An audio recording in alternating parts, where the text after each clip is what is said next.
श्री कृष्ण भगवान की जय। ब्रह्मा के उत्पन्न होने और उनसे श्रीमद् भागवत के मूल 4 श्लोक श्री नारायण जी के कहने का हाल सुखदेव जी का परीक्षित से कहना। सुखदेव जी बोले कि हे राजन, जब एक कमल का फूल परमेश्वर की नाभि से निकला और उस फूल में से ब्रह्मा उत्पन्न हुए, तब ब्रह्मा ने यह बात जानना चाहा कि कहाँ से उत्पन्न हुआ हूँ। जब बहुत विचारने पर जब भेद ब्रह्मा को नहीं मालूम हुआ, तब हार मानकर उसी फूल पर बैठे रहे। इसीलिए समझना चाहिए कि भगवान की माया ऐसी प्रबल है कि उस माया की रस्सी में ब्रह्मा भी बंधकर उनका भेद नहीं जान सकते। दूसरे की क्या सामर्थ्य है जो परमेश्वर की लीला और आदि अंत को समझ सके। फिर ब्रह्मा जी ने उसी फूल पर बैठे हुए श्रीमद् भागवत के मूल 4 श्लोक आकाशवाणी में सुना और उसी आज्ञा अनुसार तप किया। जब तप करने से ब्रह्मा जी को ज्ञान हुआ, तब उन श्लोकों का अर्थ जानकर संसार की रचना किया।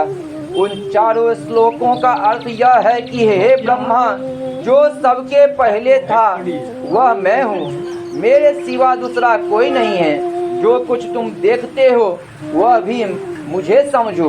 महाप्रलय होने के उपरांत भी मेरे सिवा और कुछ नहीं रहेगा। सब संसारी वस्तुओं का मूल जड़ मैं हूँ।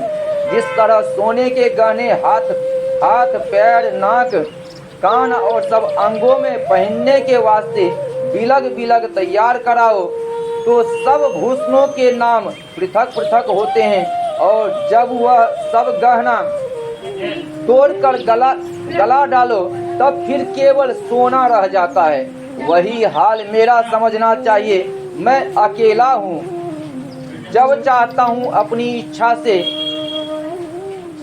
अनेक रूप धारण करके संसार में अपने बहुत नाम प्रकट करता हूँ। फिर जब मेरी इच्छा अकेले रहने की होती है, तब अकेला हो जाता हूँ।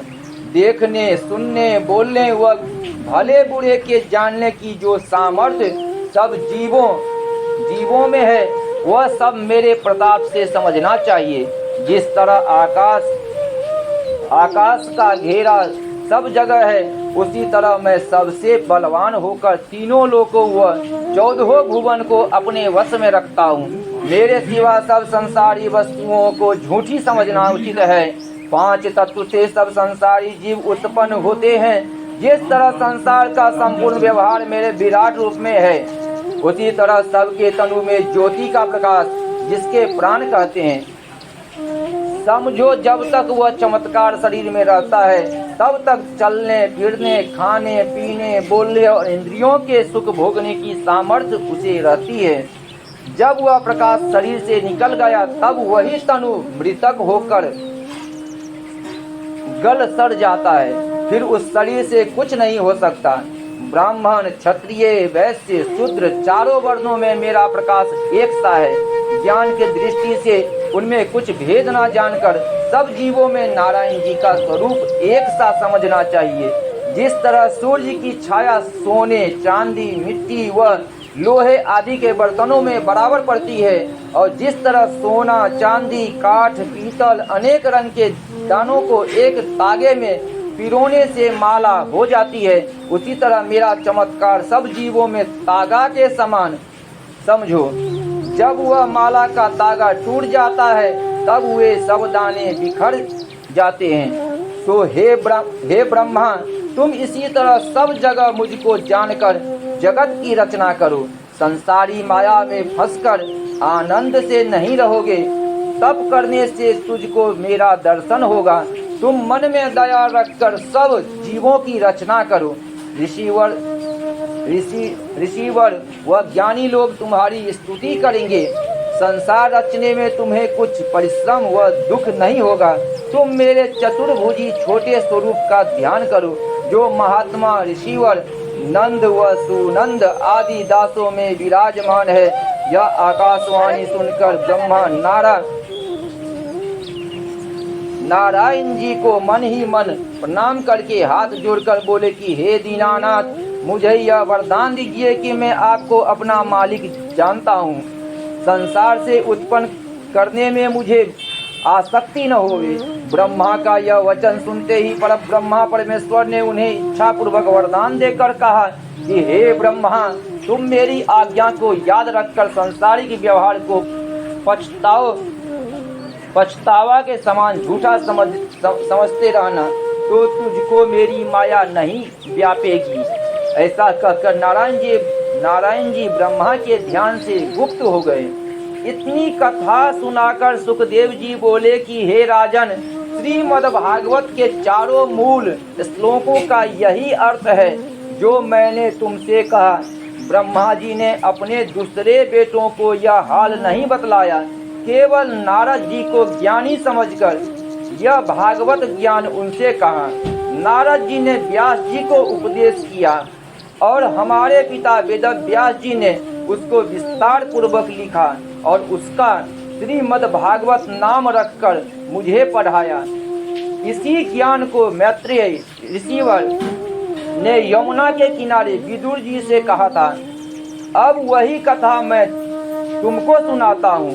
हे राजन, जो मनुष्य अहंकार से परमेश्वर का महात्म नहीं जानता, वह इस संसार में और परलोक में दुख पाता है।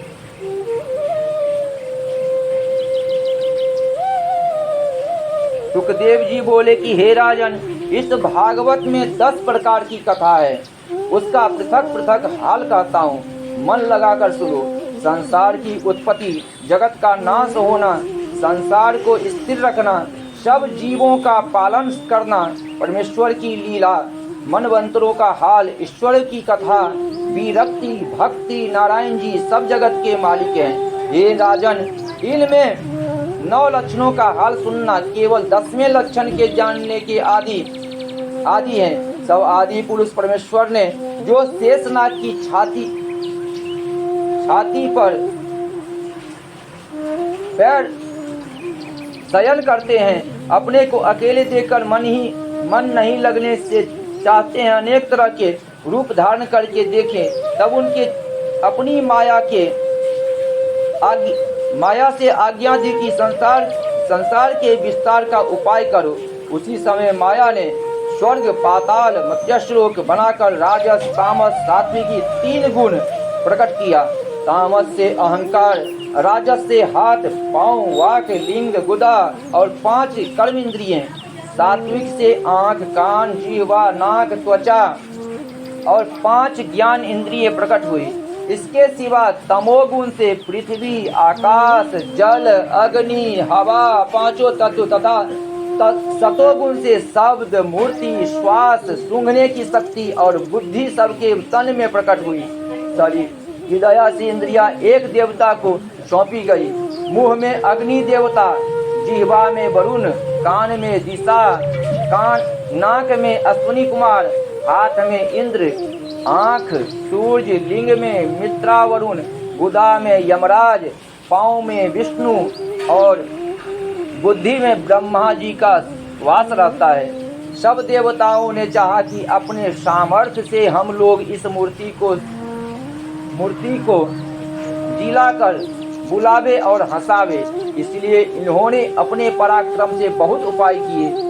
जब उनके सामर्थ्य से वह मूर्ति हिल भी नहीं सकी, तब उन्होंने हार मानकर हवा की तरह, जिसका स्वामी कहते हैं, इशारा किया।